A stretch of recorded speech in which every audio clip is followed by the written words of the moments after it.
want to find that drive and focus that has you locked in and on fire every single day, my book, The Mirror of Motivation, will do it for you. I bought a copy for you. You take care of the shipping. The book is free. Click the link down there. I got you. DreAllDay.com. You are tuned in to the show where you learn the discipline to show up day after day to do the work, the confidence to put yourself out there boldly and authentically, and the mental toughness to continue showing up, doing the work, putting yourself out there even when the success you've expected to achieve is yet to be achieved. And on top of all this, you get more.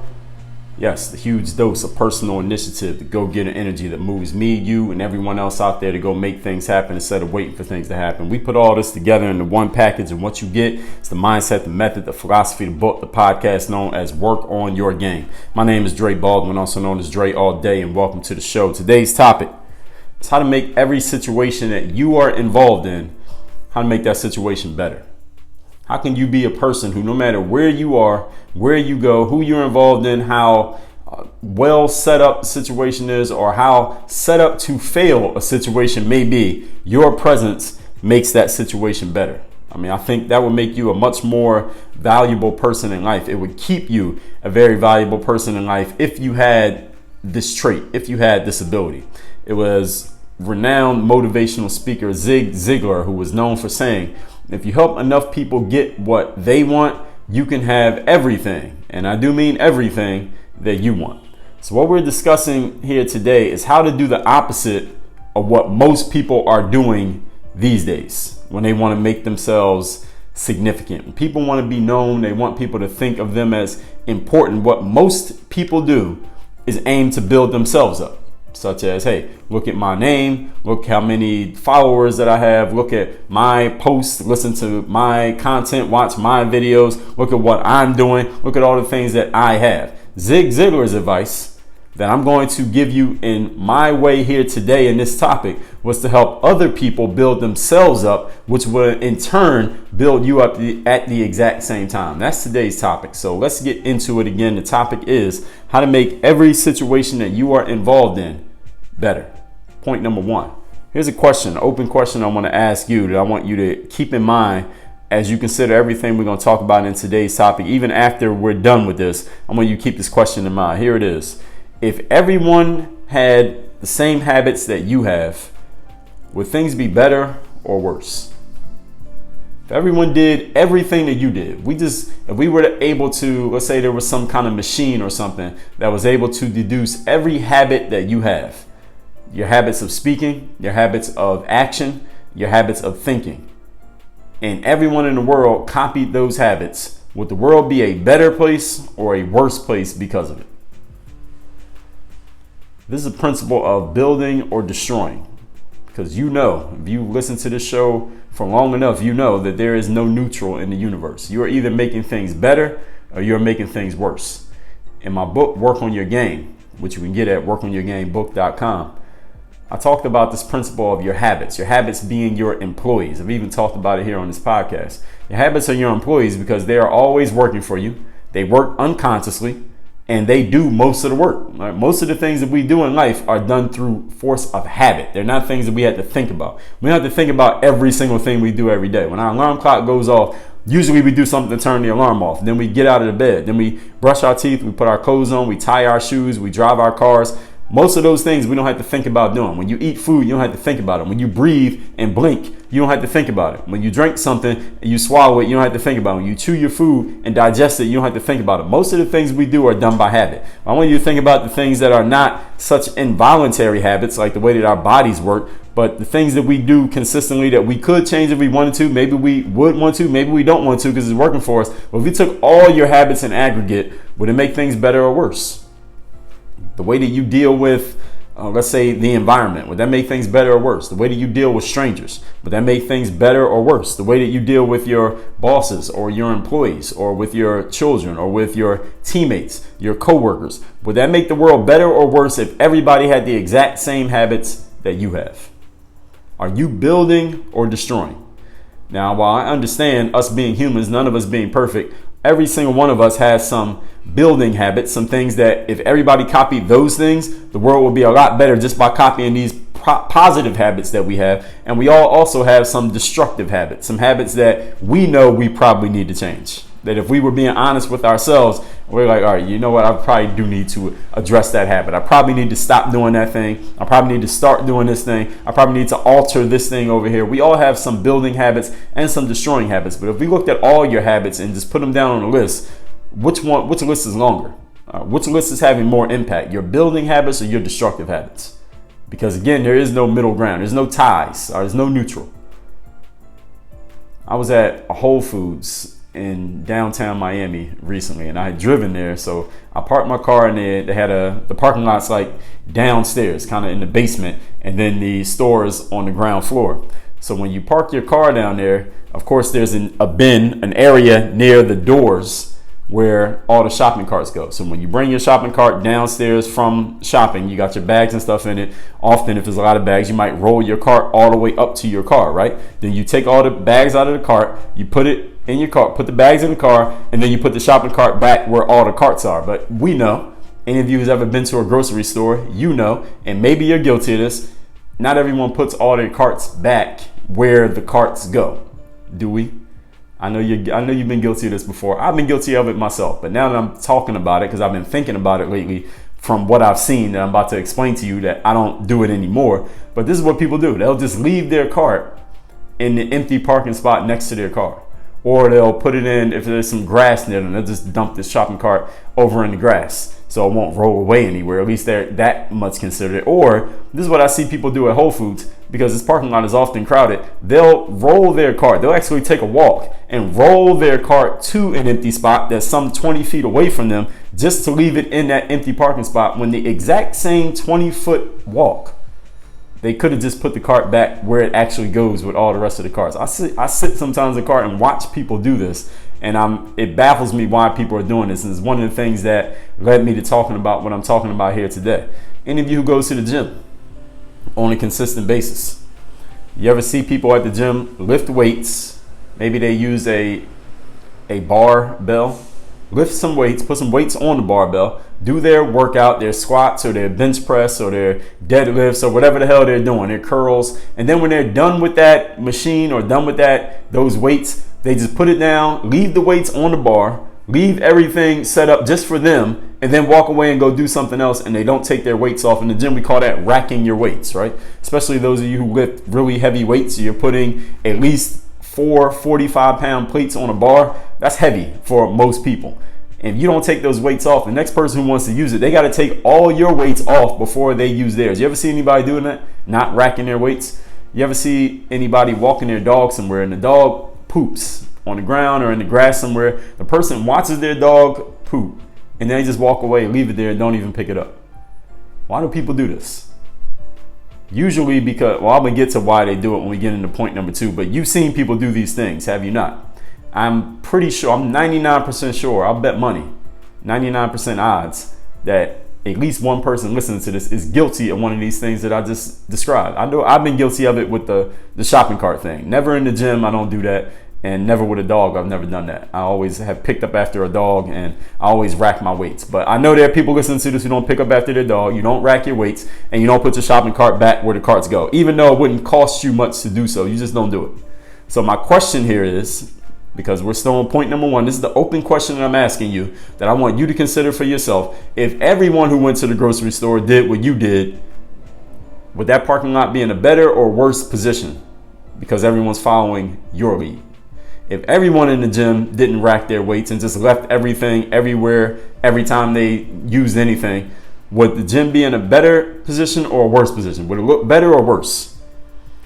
Would it make that gym a higher quality gym or a lower quality gym if everyone had your habits? If everyone at the dog park didn't pick up after their dog, would there be any grass left in the dog park after about 3 weeks? Or would there be a lot more grass because everyone's taking care of it if everyone followed your habit? It's a question that I want you to consider. And it doesn't have to be about these places. Think about your own life, the things that you do consistently. Do your habits lend to other people? If everyone did it, would it make things better or would it make things worse? Again, build or destroy. It's not hard to do these things, these little things that I'm talking about. It doesn't take a lot of time to do these things. We may even think it to be trivial or something that doesn't even matter. Maybe If you're a person who's been guilty of any of these things, you might think this is so trivial, Dre. Why are you even wasting time talking about this? It's so small, it doesn't even matter. And maybe to you, maybe on a small scale, if just you did it, if you're the only one not picking up after your dog, if you're the only one not racking your waste, you're the only one who doesn't take your cart back to the bin for the shopping carts, if you're the only one who was doing it, it probably doesn't matter. It's probably very trivial. In the long run of life, it's not hurting anyone in any way, shape, or form. You're absolutely right. But that wasn't the question that I asked. The question was, what if everybody did it? Because what I want you to understand is that, again, in life, you are either building or destroying. So even though you may think you dropping some trash on the ground doesn't hurt anybody in any way, you're probably right. What if everybody had that habit? Because if everyone did the same thing that you did, to multiply it out, you would understand the value maybe of your individual trivial, quote unquote, trivial action. How would things change if everyone followed you? And you got to start with the small things, such as racking your weights, putting trash in trash cans, holding the door open for somebody, or acknowledging when someone does it for you. These little details add up. Any of you ever held a door open for somebody? They just walk through the door and don't even acknowledge that you held the door open for them. I've had that happen.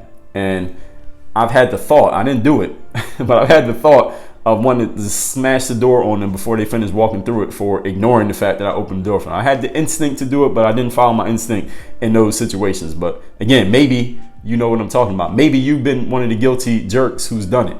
But anyway, let's move on to point number 2. Today's topic is how to make every situation that you are involved in better. So why does it matter? Why am I even talking about these little detailed things that may seem trivial to some of you? Because this is all about this whole concept of making situations better in life. Every situation you're involved in, you got to start thinking win-win instead of win-lose or instead of lose-lose. People who make situations better are always thinking win-win in their ideas and in their actions. Because people who make situations better understand that when the tide rises, the tide of the sea rises, all the boats rise. Everybody wins at the same time. So they don't have to be the only ones who win. They can help everybody win, and they win all at once. In the tech world, for example, any of you who works in technology or follows it, knows anything about it, you know that these things called patents are a really big thing. Patent law is a huge thing in the United States. There's lawsuit after lawsuit after lawsuit of companies suing each other over patent infringement, over patent rights, people who register patents that don't even plan on using them just so they can sue somebody else for coming up with some technology that actually would help people. But the lawsuits are blocking people from actually making advancements in technology. If you know anything about the tech world, you've probably heard of a patent lawsuit, and there's a bunch of them going on right now if you go look it up online.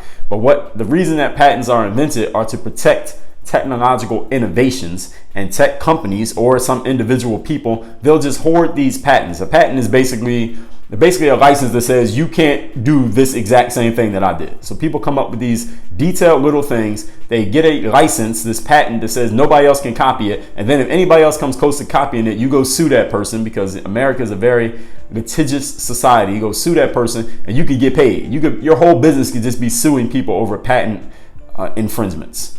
So this is a big thing in the tech world. So this is what happened. So as people are throwing around these lawsuits to protect their ideas and their creations, or what they claim to be ideas and creations, it's become more about lawsuits than actual creation in many ways. So it's a big roadblock sometimes for anyone who's into technology. But there's a guy named Elon Musk. Maybe you've heard of him. If you haven't heard of him, you've heard of his car company. It's called Tesla. In 2004, Elon Musk and the Tesla company, they gave away all of their patents to Tesla technology. So what they did is took all the patents that they had registered, they posted them on their website, and they said, well, they were already posted. Everybody knew what the patents were, but they just knew, everyone also knew, since you can see the patent, they knew that they couldn't do anything with it. It's like trademarks. You can find out who owns a trademark, but that's their way of legally letting you know that you can't use it. So Elon Musk and his company had a bunch of patents on electric vehicles, because Tesla was the innovator in that, the leader in it, still is to this day. They opened up their patents, and Elon wrote a blog post, and he said this: look, anyone who wants to use any of our patents, you can go ahead and use it, and I'm giving you my word as the owner of this company, as the head guy, We will not sue you in court for using any of our technology. We're opening this up for everyone to use the same technology that we have used to become the leader in electric vehicles.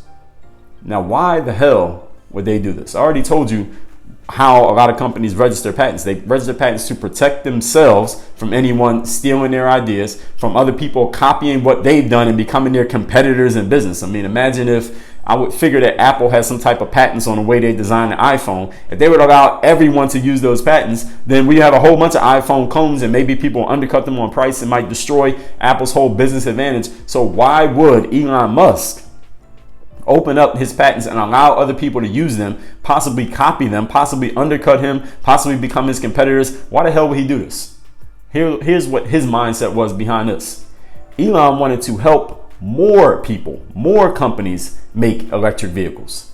He didn't want Tesla to be the only one making great electric vehicles at a high volume. He wanted everybody doing it. Why is this? One reason is the reason that we can look at to say is more altruistic is that, and this is something that he did point out, is that he wanted to help the environment because electric vehicles have fewer emissions that hurt the ozone layer and the atmosphere, which will probably help the planet Earth last longer, which is a great idea. So that was one reason that he pointed out himself. But it also, and this is my view, I don't think Elon said this himself, but I'm sure he had it in mind, opening up these patents also helps to serve Tesla because they're the best electric car maker anyway. So here's what's going to happen. Just think about it. If Tesla opens up their patents and allows everyone to make electric vehicles, which they have been doing for the last 5 years using their technology, what's going to happen? First of all, more and more companies are going to say, okay, now we can get into this electric vehicle thing because we know exactly how the leader did it. All we got to do is copy what they did. They probably can't make the exact same car, but we can make more electric vehicles because we see the secrets behind how it actually gets done successfully. So more companies. Ford is going to make some, Mercedes-Benz is going to make some, Volvo is going to make some, Audi will make some, maybe we'll get a smart car, electric vehicle. You get all these electric vehicles are out now. Everyone's putting them out. It becomes a more commonplace thing, right? Now, what's going to happen? As electric vehicles become more commonplace, people are going to start thinking to themselves, okay, it's time for me to turn in my old Volvo or Audi or Saturn or Mercedes. How about I get me an electric vehicle now because they're better on the environment? Maybe I get a tax break. Maybe I can get one of those closer parking spots. You ever go somewhere and they had the parking spots just for electric vehicles and it's always close, is always like right next to the handicap spot? That's one reason why I would get an electric vehicle, so I can get the easier parking spot, right? But so as people become more open to the idea of an electric vehicle, what are people going to gravitate towards? They're going to gravitate towards the leader. Who's the leader? Tesla. See, Elon understands that once people get open to this idea of this thing that he created and everybody starts doing it, quote, everybody starts doing it, most people are going to gravitate towards the one they know about, towards the leader, towards the category king being Tesla. The same way that more of us, as more and more of us considered at one point the idea of owning a smartphone, we didn't go look around at every smartphone on the market. Where's the first place you looked when you wanted a smartphone? Probably you looked at Apple.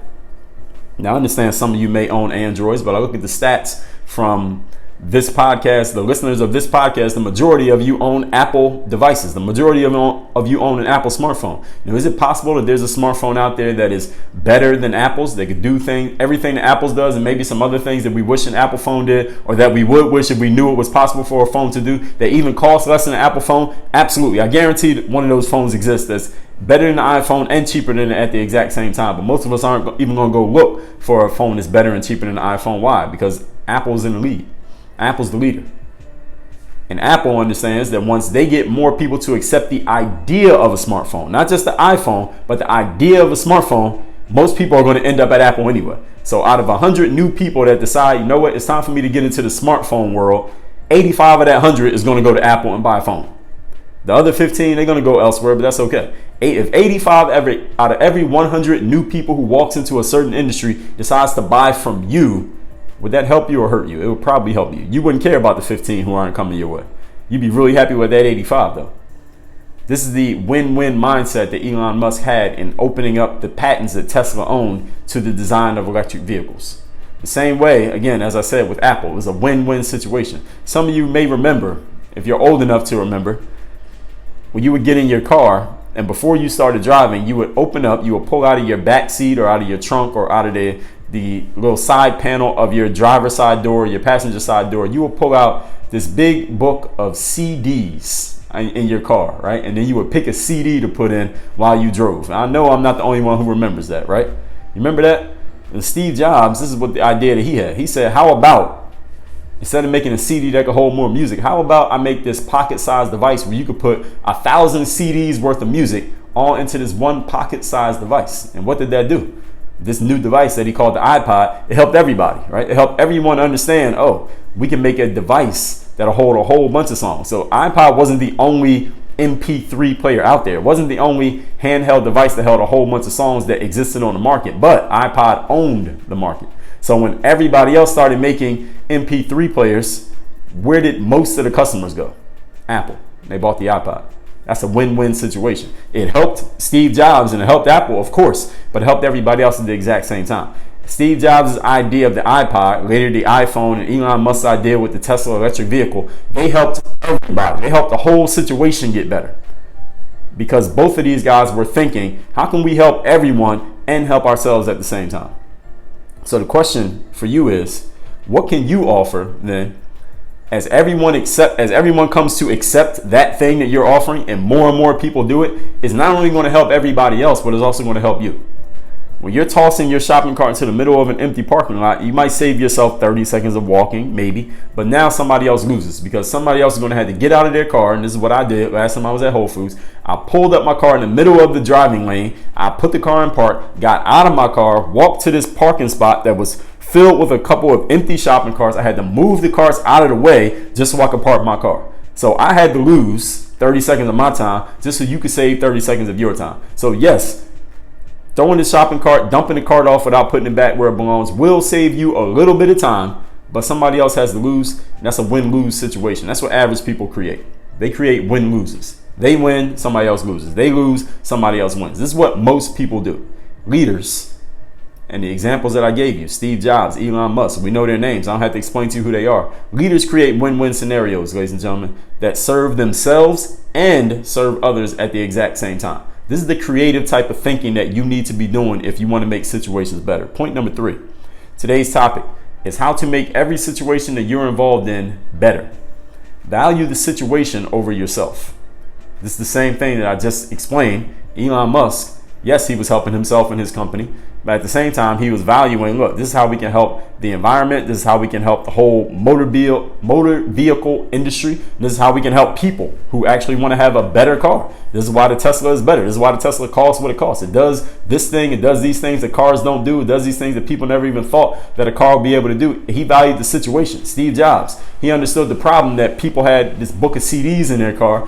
Instead of having to lug around a book of CDs, how about I give you this one device, you can put it in your pocket and it has all your CDs and a whole bunch more CDs that you don't even own yet. You can put them all here at the exact same time. He was thinking of the situation, not just about himself.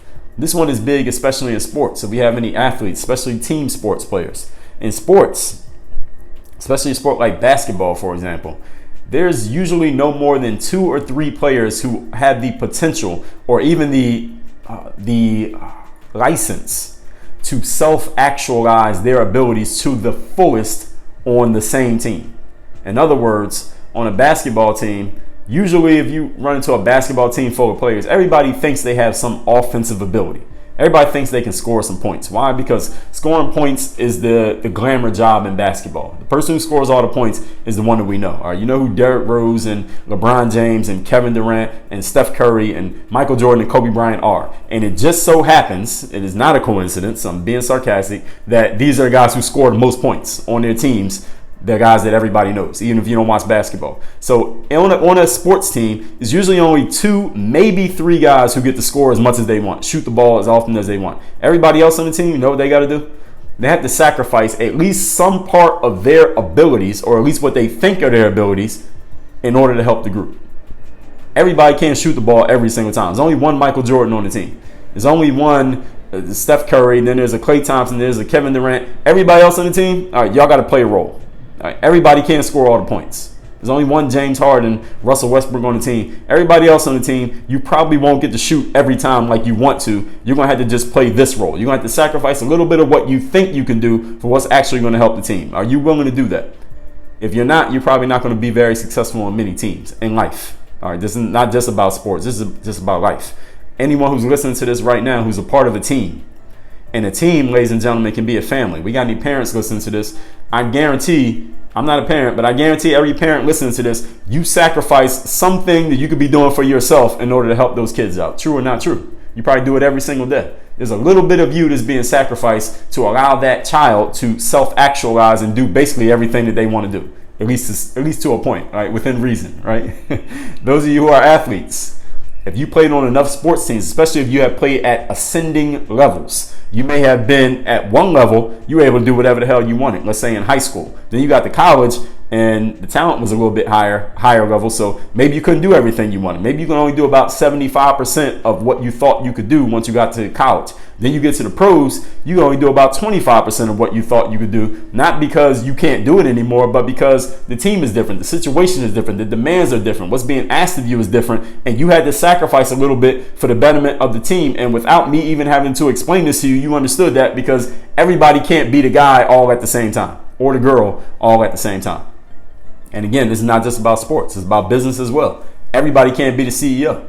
In a family, everybody can't be the mother or the father or the youngest child or the oldest child. If you were at one point where the only child in the family, then another child was born, you had to sacrifice a little bit of the attention that you were getting before now because there's another person you got to share the attention with. All right, so this idea of sacrificing a little bit for the team is about valuing the situation, the betterment of the family, the betterment of the team, the betterment of the business, the betterment of the community over just bettering yourself.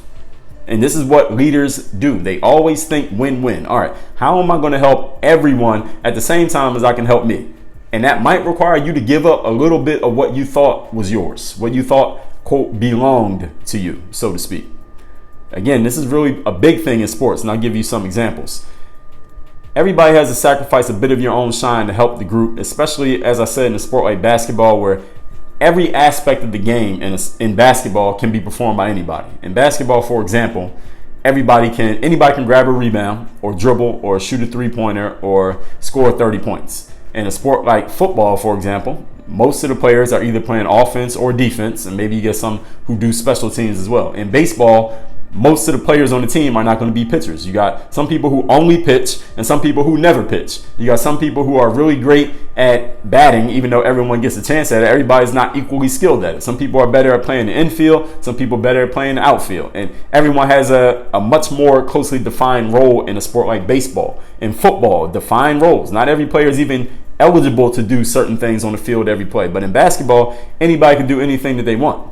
In a sport like football or baseball, you might think you're better than the person who's playing ahead of you, but if you allow that energy, that attitude to seep out of you, you could become a cancer to the team and end up off the team, not because you can't play, but because your energy is making the team worse. You're thinking about winning for yourself while hurting the team. That's a win-lose idea. Do you understand that? But if you say, you know what, I think I should be playing more, but I'm going to keep a positive attitude because number one, that's going to keep you on the team, which is good for you in your career. And number two, is going to help the team because you have a positive attitude, even though you and maybe some others believe and understand that you're good enough to be on the field, but you're not. That's a win-win situation. This is a little bit of the sacrifice that you're going to have to make to help a team. And I guarantee this is going to come out at some point in your life. You're going to have to do this. Most of us are not going to be the best in every group, or the best or the focal point or the highest paid or the center of attention in every single group, family, situation that we're involved in throughout our lives. Most of us at some point is going to run into a group where we're not the person and we got to fall back a little bit. But we can still help the team. We can still be a part of the team and we can still be successful within the team while sacrificing a little bit.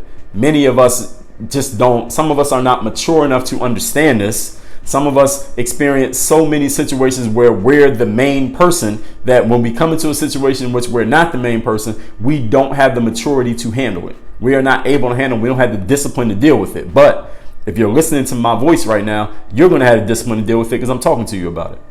So this is all about checking your ego. That's what everything I've talked about here so far on point number 3 is about. Checking your ego at the door, as they say in some companies and in some sports teams. Now, while ego is a good thing, I'm not here to tell you that ego is a bad thing. I absolutely will never tell you that ego is a bad thing. Ego is a very, very valuable thing for all of us. Ego is what allows you to identify yourself as different from everybody else. Ego is what makes you stand out. Ego is what makes you unique. You need your ego in many places in life. And there are sometimes you got to learn to tuck it in and put it away. This is the conflict between concepts that through 1,300 episodes of this show, I guarantee you can find at least 250 conflicts between a point that I made in one episode and a point that I made in another episode that seem to be in stark contrast to each other, in direct conflict with each other. They are contradictory. And I don't shy away from this. I'm letting you know that there are contradictions between what I might say in today's episode and something I'm going to say in tomorrow's episode. And what you need to be wise enough to understand is that in life, there will be conflicts. Can we agree? There are some days in life when you should wear a tank top and shorts because it's hot outside. And there are some days in life when you should wear a coat and boots and a hat because it's cold outside. All right, can we agree with that? So things in life are not going to be consistent. You're not going to do the same thing every day. You're not going to have the same ideas all the time. Doesn't make sense. You'd be an idiot if you did that. They would take you away to a facility and put you in a padded room if you thought everything had to be the exact same way all the time. There are some days you should carry an umbrella and some days you shouldn't. All right, some days it makes sense to walk because you're going from here to down the street. And there's sometimes you should drive because you're going from here to across town. And there's sometimes you should fly because you're going from one side of the country to another. If you tried to walk from Miami to LA, they'd probably take you away and put you in a padded room. If you tried to drive from here to next door, it wouldn't make sense. You probably waste more time than you would gain. So you understand that there are times in life, there are conflicts between ideas that are both true. You must be wise enough and intelligent enough and mature enough to know which one matters in which situation. All that being said, the point that I'm talking about here is checking your ego. In 2010, there was a basketball team right here in my current home of Miami, Florida, called the Miami Heat. There's a player that everyone knows about named LeBron James. He came and joined the Miami Heat. Also joined with another guy named Chris Bosh, and there was a guy already here named Dwayne Wade. That season, the Miami Heat went to the NBA Finals. And in the summer of 2011, they lost in the finals to the Dallas Mavericks. The next year, this is what happened. Because the Miami Heat had been, for all the time that he had been playing here, it had been Dwayne Wade's team. Dwayne Wade had been the man on the championship winning team in 2006 for the Miami Heat. So he had already won a title as the main guy on his team. Dwayne Wade was still in his prime as a basketball player when LeBron James joined the team in 2010. So it was only right that Dwayne Wade, he was the incumbent guy, had already won a championship when LeBron did not have a championship yet. It was his team. LeBron had come to Miami. He had come to Dwayne Wade's city. Dwayne Wade didn't go to LeBron's city. He did later on. But LeBron came to Dwayne Wade's city where Wade had the title. Wade was the man. They called it Wade County. Miami is also known as Dade County, but it's technically Dade County. They call it Wade County because he was the guy. Dwayne Wade had every reason to say, I'm the man here and everything's going to go through me. He had every right to say that and nobody could have argued against it. However, let me tell you what Dwayne Wade actually did. The next season, it became painfully obvious to everyone that this team, this Miami Heat team, was not going to self-actualize at its best with Dwayne Wade and LeBron James being co-superstars. That wasn't going to work. Now, while they were both still very good, and they will both remain all-stars, and they will both still get all their accolades, Dwayne Wade made it clear to LeBron James and to everybody else on the team. He even made it public. Look, I'm going to fall back and be the number 2 guy, and we're going to make our team, the way that our team runs, we are going to allow it to revolve around LeBron James because that's the best thing for the team. Dwayne Wade was willing to do that. He did it. And if you follow basketball, you know what happened the next 2 seasons. The Miami Heat won the next 2 championships. Went to the championship again the 3rd year after that. Didn't win, but they were damn good for 4 years straight because Dwayne Wade was willing to fall back, check his own ego at the door, and allow LeBron James to be the guy on a team in which Dwayne Wade had every right to assert that he was the guy. Kobe Bryant did the same thing when he was playing with a guy named Shaquille O'Neal. He did it for a couple years playing with Shaq. And then eventually Kobe got tired of being the number 2 guy and demanded to be the number 1 guy, which he got. But for a period of time, he did it and it worked for them. They won 3 championships in a row. Most of us who are listening to this, most of us are products of Western culture. I'm not talking about the West Coast, Western culture and civilization. And Western culture emphasizes the individual. Western culture is all about self-actualizing. It's all about getting the most you can get out of yourself. That's what the whole self-help, personal development sphere is about. And listen, I'm not telling you there's anything wrong with it, because if it was, then I wouldn't be here. You wouldn't be listening to me right now. Western culture is all about this, getting the most we can get out of ourselves, maximizing our potential, getting everything we can get out of life. Understanding our ego, getting in touch with our ego, maximizing everything that we can get out of this potential and ability and out of this life that we have in this short time that we have on this planet. All right, it's all about that. However, when the group is doing well, when you decide to check your ego, that doesn't mean lose your ego, but check your ego and decide to figure out a win-win situation for the team and for yourself, and the group does well, everybody in the group is going to shine that much brighter. Dwayne Wade, I didn't give you that much explanation as to who Dwayne Wade is, but you probably know who he is. Why? Because Dwayne Wade won 3 championships. Dwayne Wade will be in the Hall of Fame of basketball. Dwayne Wade is a well-known guy in the culture, even to those of you who don't even pay attention to basketball. Why? Not because he scored a lot of points. A lot of guys score a lot of points that I bet if I named them, you wouldn't know who the hell they were. Not because he played in Miami. There are people playing in LA, Chicago, New York that you never heard of.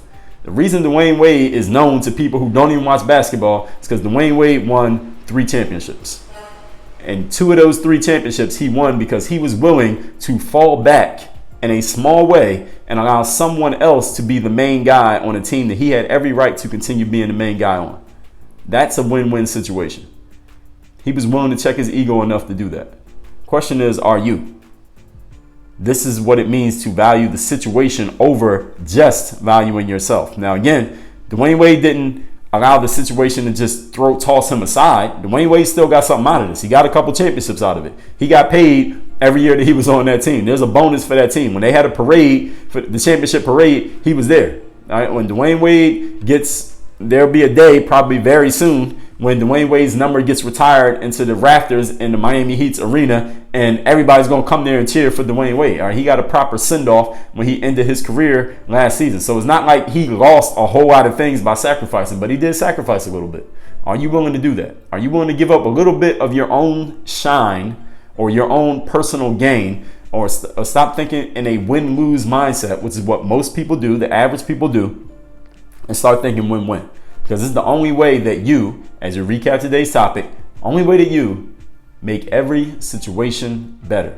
As I told you, Zig Ziglar said, if you help enough people get what they want, you can have everything that you want. This is an inside-out mindset that most people do not think about. It's rather outside in, helping other people first, and it will in turn help you at the exact same time. This takes a little bit of strategic thinking, and that's what we're talking about here today. Number 1, open question. If everybody had your habits, would things get better or would they get worse?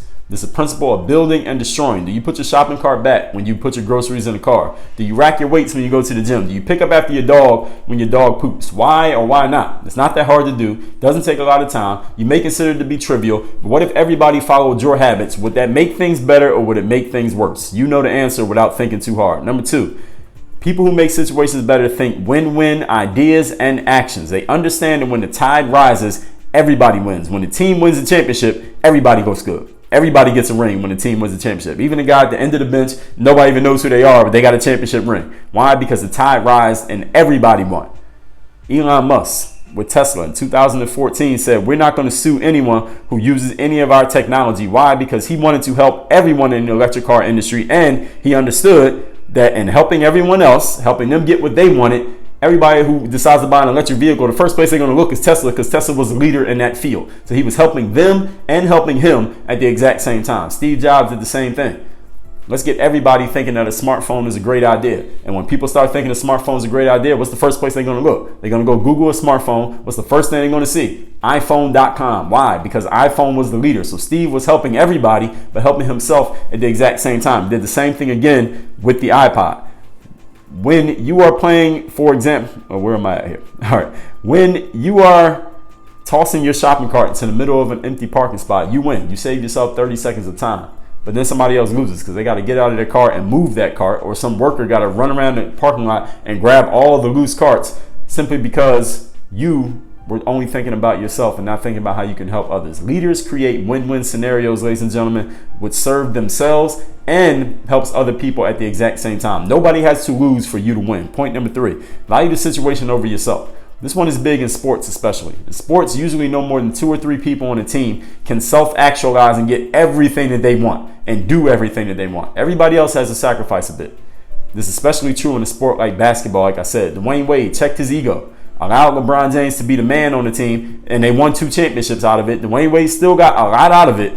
He got plenty out of it, but he was willing to fall back a little bit and check his ego at the door. Most of us are products of Western culture, which emphasizes maximizing yourself, maximizing your ego, knowing who you are, knowing that you can get everything that you can get out of life and be all you can be, and all this personal development, self-help stuff that me and others talk about every single day. And this is a good thing, but I want you to understand that when the group is doing well, whatever group you're a part of, whether it's in business, in school, in sports, in a family, when the group is doing well, everybody in the group gets benefits from that. Don't think win-lose. Start thinking win-win, because that's what leaders do. Now, in the game group, I'm going to give you a win-win option. Not only am I going to give you all 800 plus hours of what I've ever published here on this podcast, I'm going to give you all my weekly motivation videos that ever come out. I'm going to give you an archive on my daily social media stories. I'm going to show you, I have curated the best content that I have found online in terms of written content, articles, video content, videos of other people, even podcast episodes of other people. I'm going to put all that in one space. It's already there. I've already done this, and I'm continuing to do it